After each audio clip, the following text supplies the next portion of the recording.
What's going on, guys? Welcome to podcast 56 of Full Court Talk. I'm back with Myles and CJ. How you guys doing? Good, man. Good to see y'all. Good to see Yeah, you Boys guys. man. good? Doing good, everybody. We have a lot to get to. Nerlens Noel is suing Rich Paul of Clutch Sports, so that's going to be interesting. And then we have Lauri Markkanen signed and traded to Cleveland, out of all places. And Rachel Nichols is out at ESPN. So that means Stephen A is officially taking over as the face of ESPN. Who do you guys want to see as this big three? And then which star is going to request a trade next? So Rich Paul is being sued by Nerlens Noel because Noel feels like he missed out on $58 million due to Paul not communicating properly with teams that teams were interested in Noel. Noel had declined a $70 million contract from the Mavericks, and he was told to by Rich Paul. So what do you guys think about this whole situation? If you guys want a refresher, I have more about it, but what do you guys think? Go ahead, Mark. Okay. Yeah. I think it's pretty interesting. I read some about it. I still want to read more because obviously you can't make judgments without knowing as much as possible. But from what I read, if I have it correct, Nerlens Noel's previous agent before Rich Paul negotiated that 4-year, $78 million deal with the Mavs in 2017. And I don't know the exact how it worked, but I guess he was already talking to Paul, and Paul had suggested to turn it down and bet on himself. Which, I mean, it is. I never get mad at people who do that. I try to do that myself also, like have the confidence in your ability to bet on yourself, all that kind of stuff. But obviously, hindsight is 2020. Noel got hurt the following year, and then he's been kind of a vet minimum to a mid-level player ever since. I think whether or not it's justified, I'm sure Rich Paul and Clutch can afford to give him any kind of reparations or whatever, even like half. Give him something.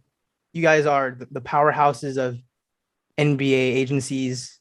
Obviously, you have the connections with LeBron. I mean, just give the kid some money, help him out a little bit. Be like, hey, yo, my bad, man. Here you go. Like, we good now, you know? Yeah. I know that's probably not the most legal thing, but again, it's Clutch. Oh, yeah. That's true. Yeah. Hopefully then. Yeah. Hopefully that happens. Obviously, I want to see all these players get paid because it's really the owners who are making the fortunes here. So hope Noel gets some of what he lost, if not all. I guess my question before I start is Rich Paul still his agent? No, right? He's out as of right now. I think he is. I'm pretty sure.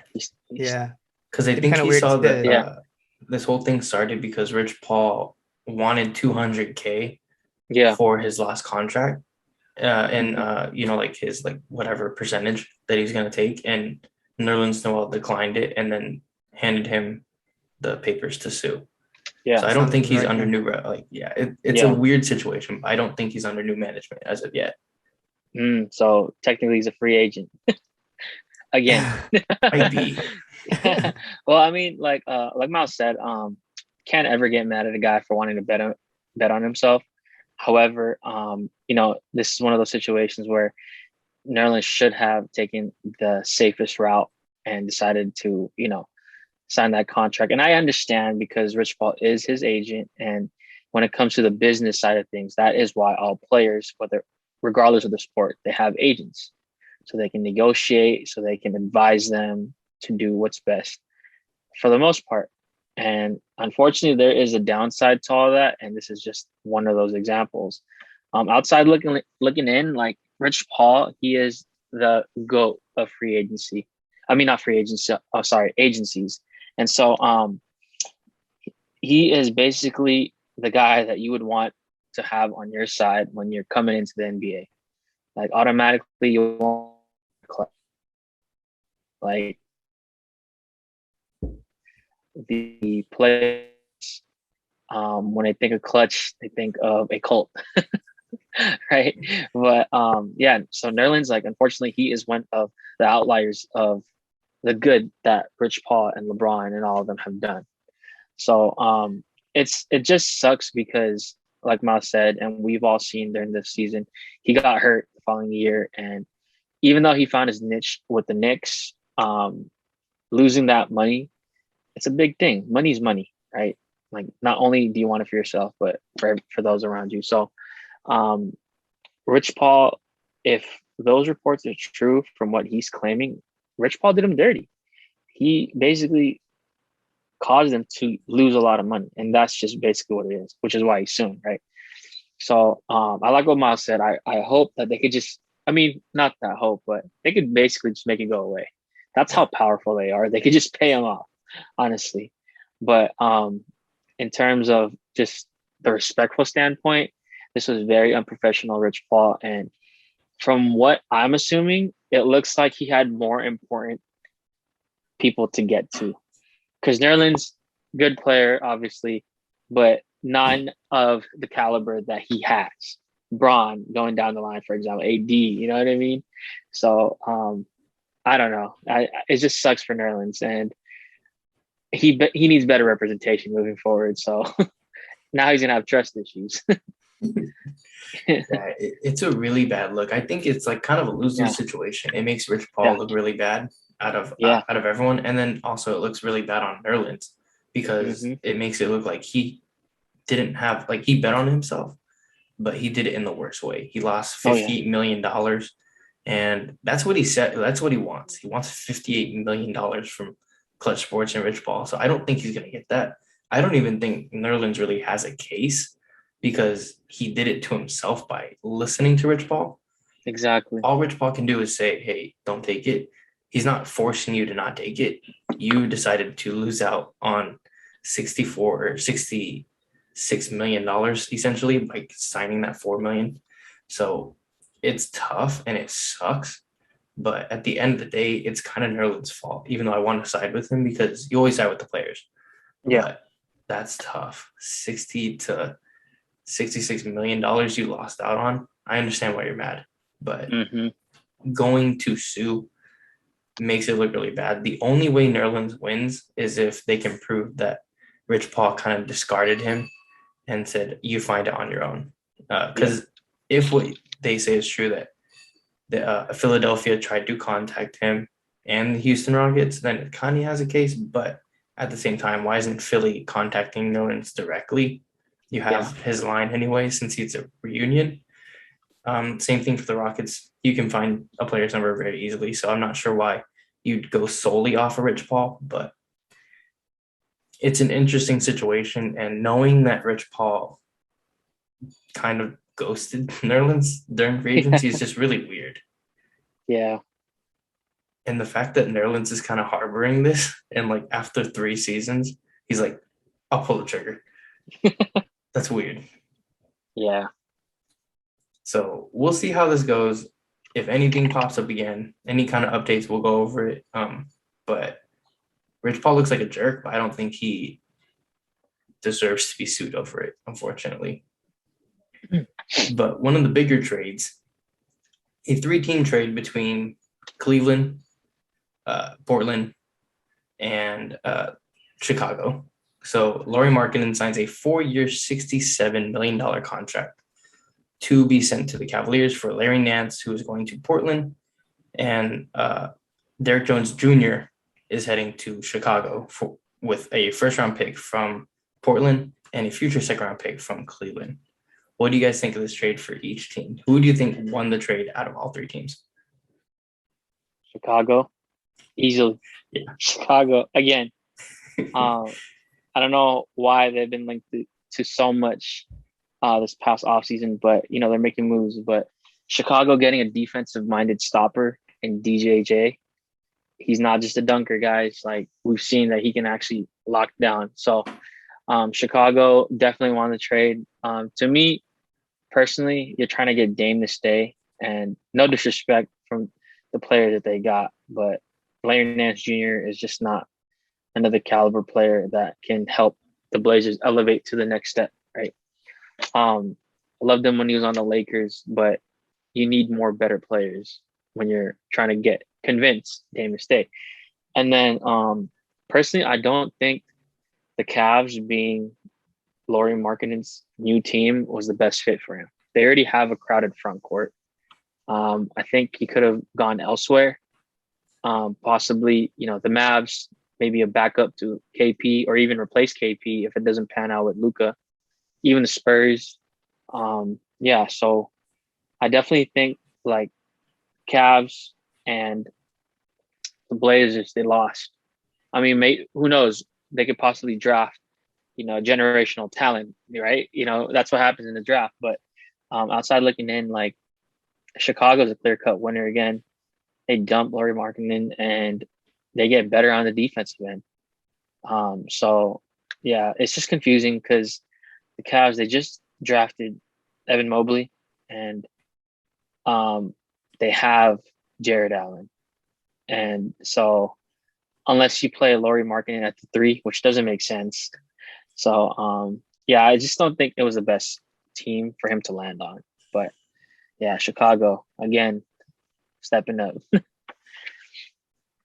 Yeah, I agree with everything CJ said. It is very confusing for the Cavs. Obviously, I understand Markkanen side because he's just getting paid. Mm-hmm. I'd play in Cleveland for 78 mil. But yeah, in terms of fit, you mentioned Mobley and Allen, but they still have Kevin Love too. I know at this point he's more so of a locker room guy, I guess, but I feel like he's in the same boat as a Blake Griffin, where on a contender he still has a spot. He can still be very serviceable. Yeah. So that's a 4 big man rotation right there. And then for Chicago, not only do they get Derrick Jones, but they also get picks in return. Like, I don't know why Portland gave up a first rounder in this deal.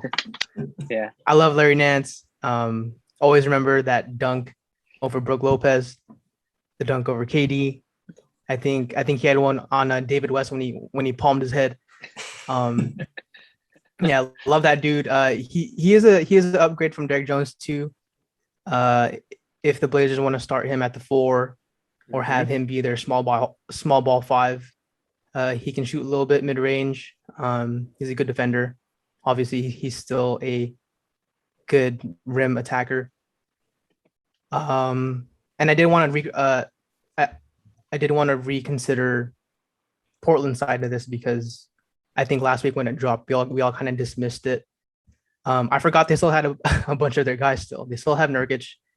You can move Covington to his more natural position at the 3 if you want to. It's just still alarming there because Dame for his whole career has been so down for Portland. He's been so confident and like he would never come off of the ground of being loyal to them. But now every question that he gets asked, oh, not yet, not right now, as of right now. Yeah. And we'll get to that a little later in terms of stars who should ask for trades. But I mean, as Portland is currently constructed, they're still a playoff team. If they stay healthy, could go as high as maybe the 4 seed, maybe. I think in the West, it's kind of crazy that I feel like it's the Lakers and then everyone else. Maybe Phoenix too, actually. And the Warriors. But we'll see how Clay looks. But exactly, because the Clippers, Kawhi's out. Warriors, they're still sitting on those young dudes. Yeah. I know I've been saying this every single time it comes up, but it's so confusing to me. I agree. It's exactly how I'm sure I felt. I don't think actually no, CJ did too when we had to shove off all those dudes for AD. Obviously Ingram made an all-star team. Lonzo really came into his own, but it's Anthony freaking Davis. So if you can still trade for Dame, if you can still trade for Beal or anyone else, by all means. Yeah. Sorry, I got off tangent there, but overall, yes, Chicago overall winner, Cleveland don't know what they're doing. Yep. Yeah. If Portland hadn't traded their first round pick, I would have given it to Portland, just because I think Larry Nance is a substantial upgrade over Derrick Jones, just because he fits their scheme a lot better. But giving up a first round pick for Larry Nance seems a bit much. And Derrick Jones Jr. is a good player. He's actually come into his own really nicely. He was a 30% 3-point shooter last year, and I'm assuming that's just going to go up, especially on an offensive heavy team like the Bulls now. They're going to have to respect him. So the Bulls won this outright. Getting rid of a disgruntled Lauri Markkanen is huge. But Cleveland is confusing. This is reminiscent of when they traded for Andre Drummond. Yeah, you got him for nothing, but you got Andre Drummond when you have more players to develop. And then trading for Jared Allen, who you also acquired for nothing, and then also signing him to a $100 million contract, and then also drafting Evan Mobley. It's just, I'm not sure if they're just addicted to big men. I'm not sure. It's really confusing in Cleveland. And then acquiring Lauri Markkanen is just more of like, what are you doing? There's going to be no spacing offensively, even though Evan Mobley can shoot, Lauri Markkanen can shoot, but defensively, you have three guys who are really slow, and you're going to have to play both of them, or at least two of them at once. It's not going to be a good look. And then Kevin Love also, he's going to need his time to kind of showcase anything if you want to trade him, because he's not going to accept the buyout. Yep, he's refusing. Assuming Cleveland's just not giving him enough money, that's what I'm assuming. Cleveland is in a weird predicament, and they're putting themselves in these situations. And I feel really bad for JT Bickerstaff, because he's going to have to deal with all these bigs all at once. So easily, Chicago wins. Getting picks for a guy that didn't want to be there, it's impressive. It's good negotiation with him.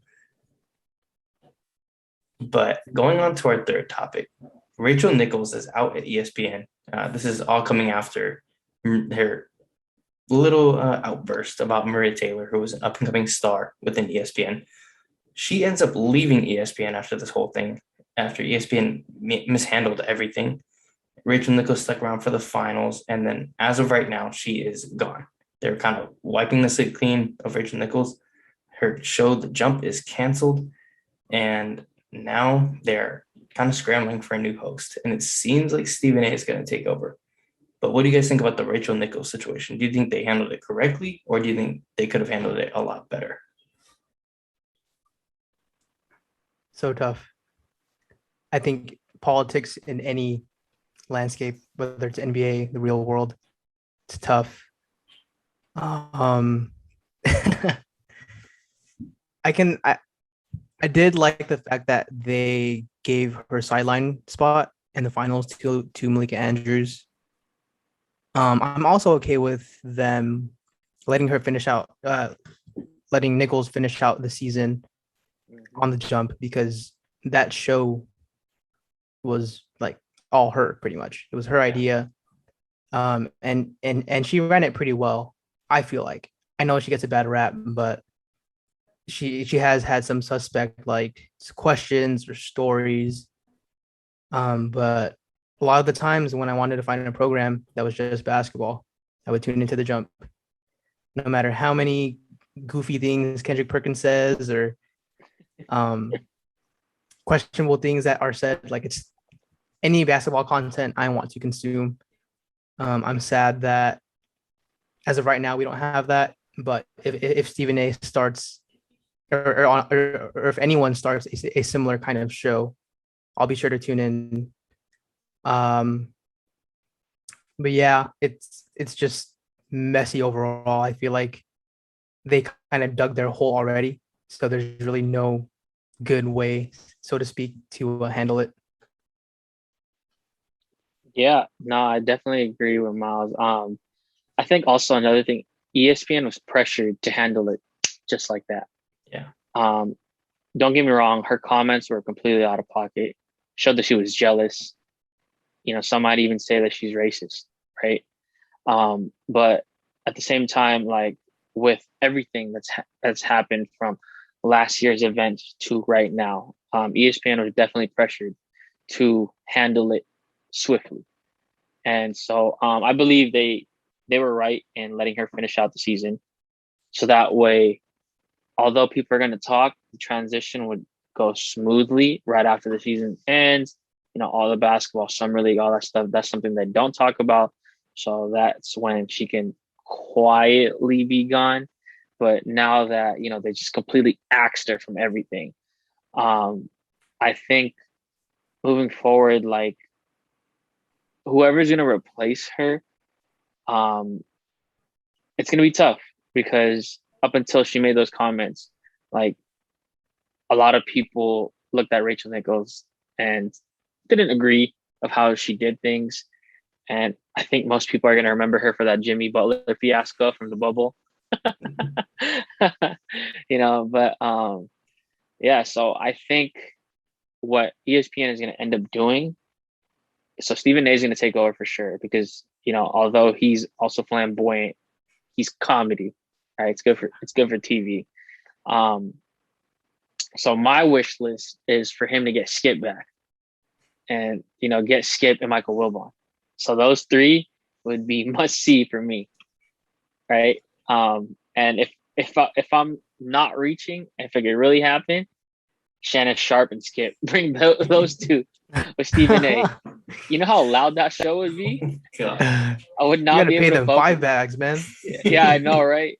You would not be able to focus on one topic. Like you bring one up, all three of them start talking, So it'd be comedy. You know what? Why does Inside the NBA work so well? Because they're all comedic and it's all natural, right? And they basically feed off one another when they are, discussing, analyzing hoop. So I feel like having them three, even though it'd be so loud, at the end of the day, they could talk sports, like all types of sports, right? It might not be the right thing, but it'd be funny and they all talk. And, something that's far-fetched to me, if they get Uncle Snoop, oh, man. We know how he commentates. So they can get him, but realistically speaking, I think it's going to be Michael Wilbon. And the third person is just up in the air for me. I don't know who, but I would like to see a female in there. Roz would be nice. She knows her stuff. Too. Yeah, Candace she knows Parker, her stuff. if she Parker retires, she's really good on Inside the NBA. Yeah, NBA TV has some female analysts as well. I'm sorry, I just don't know how to say her name, but she's currently playing for the WNBA as well. I think her last name starts with an O. Oh, I know you're she was it's either Chene or her sister. Mm-hmm. So she'd be good too. I understand that they're across networks, but ESPN, if they want to gain the trust, quote unquote, trust of their viewers back, they're gonna have to pair Stephen A up with people that can feed off his energy. Because right now, for me personally, I know they don't always have the show, but Inside the NBA will always be the GOAT. Like they'll always be better, because it's so natural. And like when you see ESPN, they're kind of stiff, and you know what I mean. And so they want a show that can get your attention. They're gonna get people that can do that. So, yeah. Yeah, and I think with Stephen A, like Max Kellerman is leaving First Take to take on the radio presence at ESPN. So I guess the rumor is it's going to be Stephen A against the world. And it's going to be like a rotating panel of guests, which could be interesting depending on who is there. Stephen A is obviously the face of ESPN now. There's really no one to go against him. I think Rachel Nichols at one point could have been the female face of of ESPN. Now it's just Stephen A. So it's interesting to see how that is kind of working out. He wants Magic Johnson and Michael Wilbon. That would be a good big three. But in a perfect world, I think if we were just focusing on basketball, Stephen A, Magic, and Draymond Green would be a lot of fun to watch. Draymond for the X's and O's. Magic would be a great charismatic host. And Stephen A is just going to bring insane hot takes that make no sense. I just think it'd be so much fun to watch. But ESPN has a lot to go with. I guess they want to make it so Stephen A will have Stephen A against the world, and then a show like The Jump. So hopefully Kendrick Perkins is gone. So that'll be great. Do you not enjoy just watching him for laughs though? Because I do. It's so Yeah. funny. Moses. If you're a Warriors fan, it's just like it's so frustrating because he just says idiotic things every day. No, I hear you. Yeah. I hear you. And I know he's on the clutch payroll.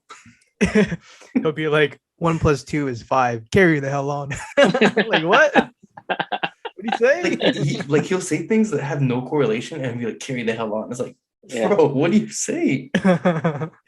He's You know almost what? like oh, go ahead. No, I was just gonna say he's just a walking comedy show, bro. Sometimes like I feel like he knows it's like funny, but he still has to keep that straight face. You know what I mean?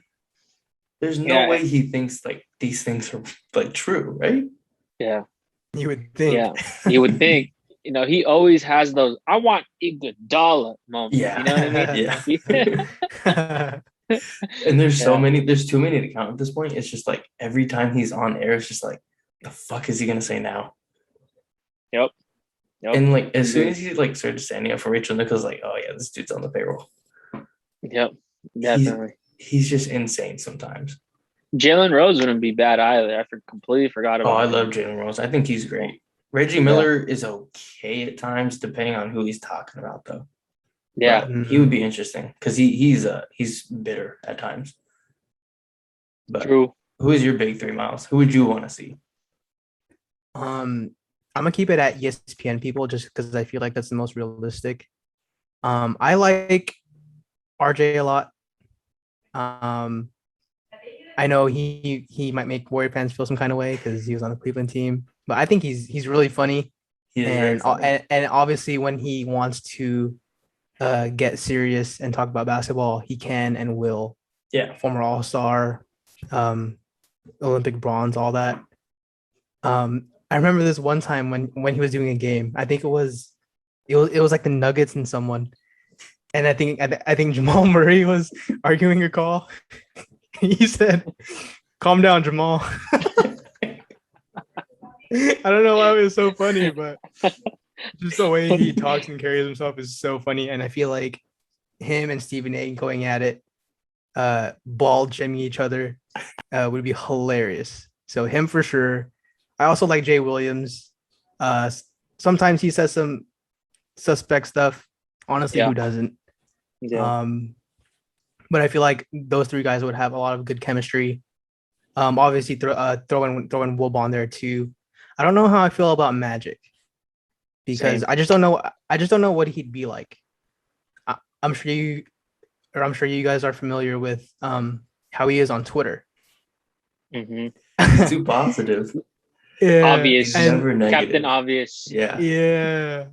So if I'm judging off of that, I don't know about Magic, but I mean, if they try it, I'll watch and we'll see. Bro, when I think of Magic, I think of him saying, like, for example, if the Lakers score more than the Warriors, then they win. Like, you know what I mean? Like something like that, bro. You know? Yeah. And I also want to include names like I forgot. I really, really, I can't believe I forgot. I really feel like Doris Burke can get it. Like she can get, that position alongside Stephen A.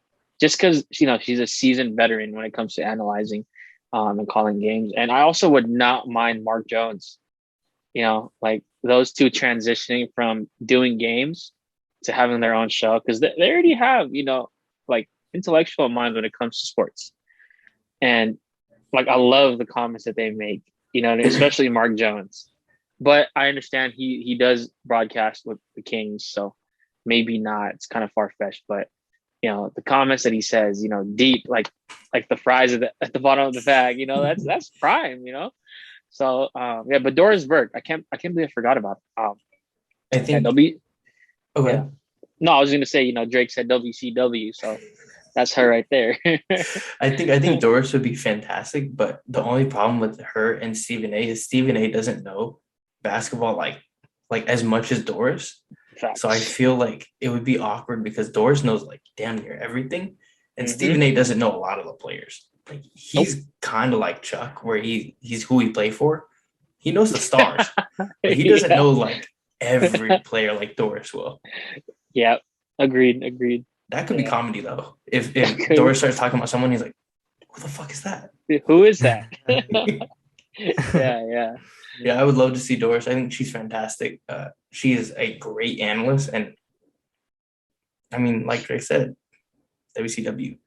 But on to the last topic. What stars should request a trade next? So whoever wants to go.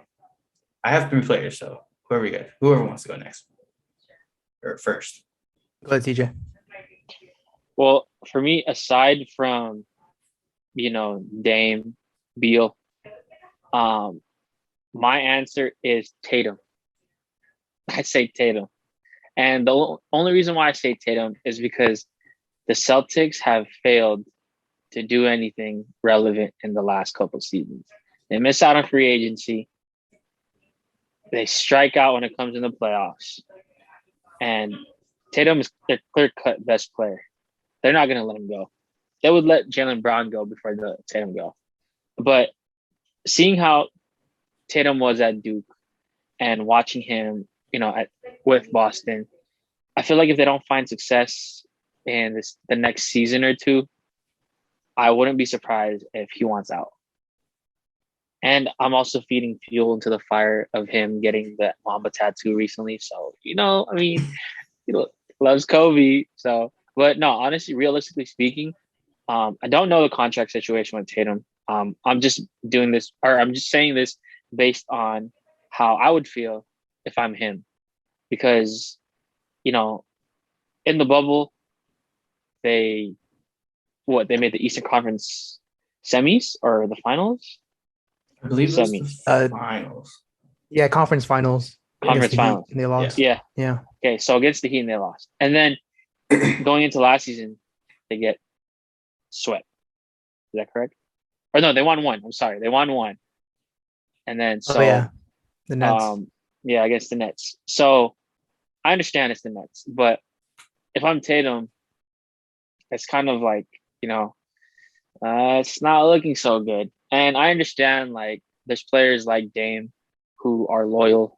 Tatum can be him, but I feel like he wants a championship more, and he's willing to do what it takes because he can only carry for so long, right? And that's the trend that we're seeing. It's not like how it used to be back then when you'll ride or die for your team. It's not like that anymore.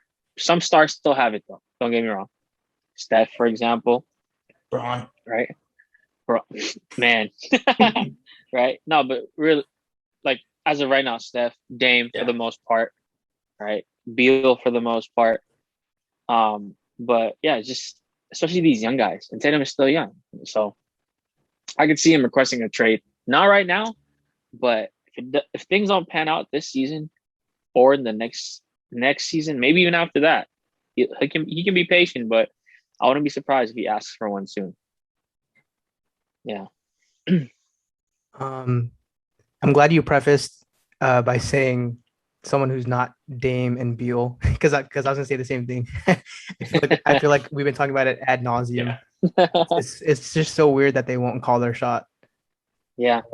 More so Beal than Dame, but that's for another day. My guy who should ask for a trade out is Steph Curry. No, I'm just kidding. Mine's kind of weird. I brought it up on an episode a couple weeks or months ago. Mine is De'Aaron Fox because he's damn good. And I know that the roster as a whole, they're still young, but I don't want that man's career to rot in Sacramento. Agreed. He did just sign his Supermax extension. So maybe like a year or two, depending on how they perform, that'll happen. But I feel like he's a modern day Mike Conley, where he's all-star caliber, but he won't make the cut just because the guard rotation is so loaded. I didn't like him obviously when Lonzo was a Laker because he went at Lonzo, but he's so good. He Yep. is like just watching him play. It's like seeing kind of like like a young Westbrook who's like controlled and can actually Yeah. run the offense Yep. and doesn't make dumb plays. Yep. So there was one name for me, and then I didn't want to say Towns, but since they got D'Lo, I feel like he's just chilling. He's I feel obligated now. Yeah. I feel like those dudes are honestly cool with just making their money. Getting stats. Yeah, not winning. Yeah. Getting fits off. For real. Which sucks because I still root for D'Lo. Obviously he was a prophet with his celebration. But yeah, I feel like Tatum was a good name too. I feel like they had a pretty good offseason. But they're still not on the level of Brooklyn, Milwaukee. I put Miami up there too. Yeah, they're like definitely. they're kind of like in that second tier with Philly and stuff.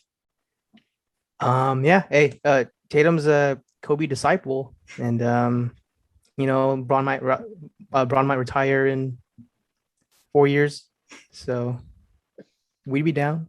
No, he'll come to the Warriors. They're like, I'm trying to think of a bad player. Gary Payton. I would say Zion, but we've talked about him before. He should request a trade after everything. Yep. Not going to talk about it again. Joel Embiid, I think he should ask for a trade. The Sixers have kind of like shown that as a front office, they are not good. They want multiple first-round picks and multiple stars for Ben Simmons, who obviously had a very bad playoff run, and they're not going to win a championship with this team, especially if Ben Simmons chooses to sit out games and hold out for a trade. So Joel Embiid's quickest way to a finals berth, at least, is probably going to be via trade. What they could get for him is insane, and maybe that might make Ben happy. Maybe he decides to shoot threes.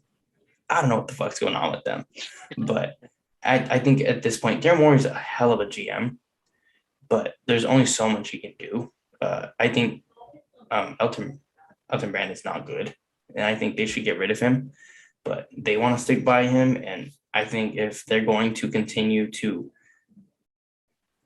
ask for too much with Ben, it's got to be assigned to Joel Embiid. Like, hey, I got to get out of here, because it's getting pretty insane. Every week, it's a new thing. Like, oh, the Kings want him, but they want Darren. Oh, the Timberwolves want him, but they don't have enough pieces. Well, the Warriors want him, but they want like Steph, whatever. It's every week, it's a new thing, and it just makes no sense with the Sixers. And the last guy I want to talk about is Luka. Luka, we've heard, is disgruntled with Mark Cuban and with Rick Carlisle. Rick Carlisle is gone, and now they have Jason Kidd, good old abuser. I mean, good old head coach. But I mean, at this point, for me, the Mavericks have shown that they're incompetent with putting pieces around Luka.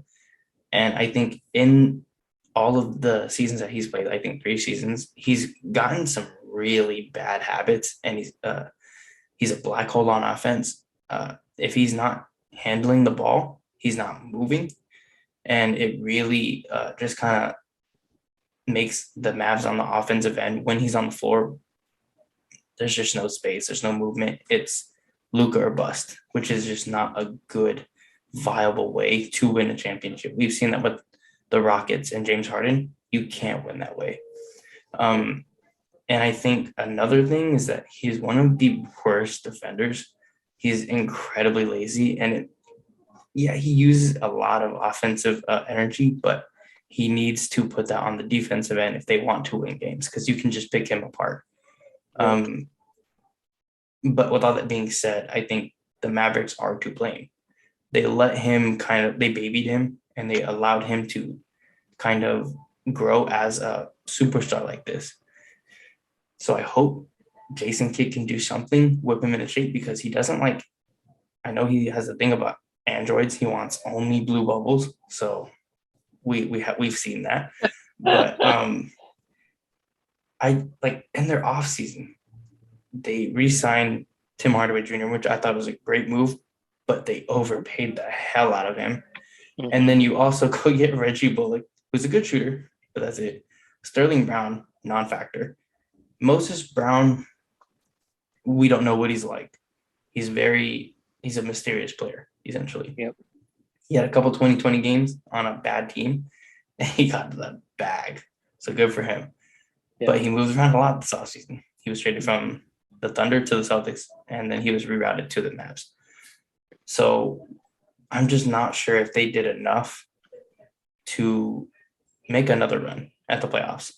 With more Western Conference teams getting better, like the Warriors and even the Grizzlies to an extent, and not even really the Spurs, but there are teams looking to make the jump.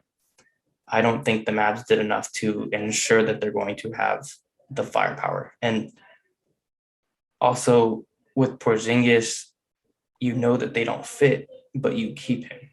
And you knew that they didn't like each other, but you still force them to play together. I'm not sure what they're doing. The Mavericks are very confusing at this time. And when you have a godsend like Luka, you can't mess it up. And somehow they've messed it all up. So I think at the end of the day, with the roster that they've constructed, and I think in the future with how they construct the rosters is going to be huge, because even though Luka signed a max, it sounded like he signed for the money, not for the team. So we're going to see what happens, but I really think Luka's going to want out in a season or two. Yeah. New Eagles, look actually. Lakers, Luka, AD, and Tatum. Let's go. Run it. I'm just Will kidding. AD last 4 more seasons? Whoa. I actually had Luka as my second player too, despite him signing the Supermax. I I can think it see means him. nothing. Yeah, He signed for I the can money. definitely. I can see him wanting out. Yeah. And honestly, a question that I've been, thinking about is if you flip Trae Young and Luka, would they have the same success? Trae Young just led the Hawks to the Eastern Conference Finals. Luka's always running into the Clippers. Luka might have their number now since Kawhi is out, and it might take some time. So you never know, but yeah, I can see him wanting out soon too. Yeah. It's just like insane, like that you mentioned, like Trae Young and him. If you switch them, Yeah. I don't think they have the same success. I think Trae Young has the success with the Mavericks because dude is a hard worker. Offensively, he works his ass off. Defensively, I don't know what he's doing, but he's small. I'll give him a pass. He's a small guard. Luka's a big guard. He can improve in the post. He has no real excuse other than he expends a lot of energy on the offensive end, but half the time he's waiting around for the ball to come back. So I don't know. Yeah. I love Luka and I love his game. It's just like Same. how he carries himself, especially last season, is getting concerning. The complaining, and it's like I think Trae Young complains a lot, but it's not to the point where Luka does it. Luka every play he's in the referee's face. So Yeah. it's not looking good for the Mavericks. I think they have a lot to work on next season, not even this season. Yeah. True. But we will see what happens with them. But that's going to do it for our 56th podcast. Thank you guys for coming back. This is a lot of fun. Of course. Always. So Good to be here. We'll be back at it next week. We'll figure out the topics by then. But please like, comment, and subscribe. Please check out our links down in the description. But that's going to do it for us. So catch you guys in the next one.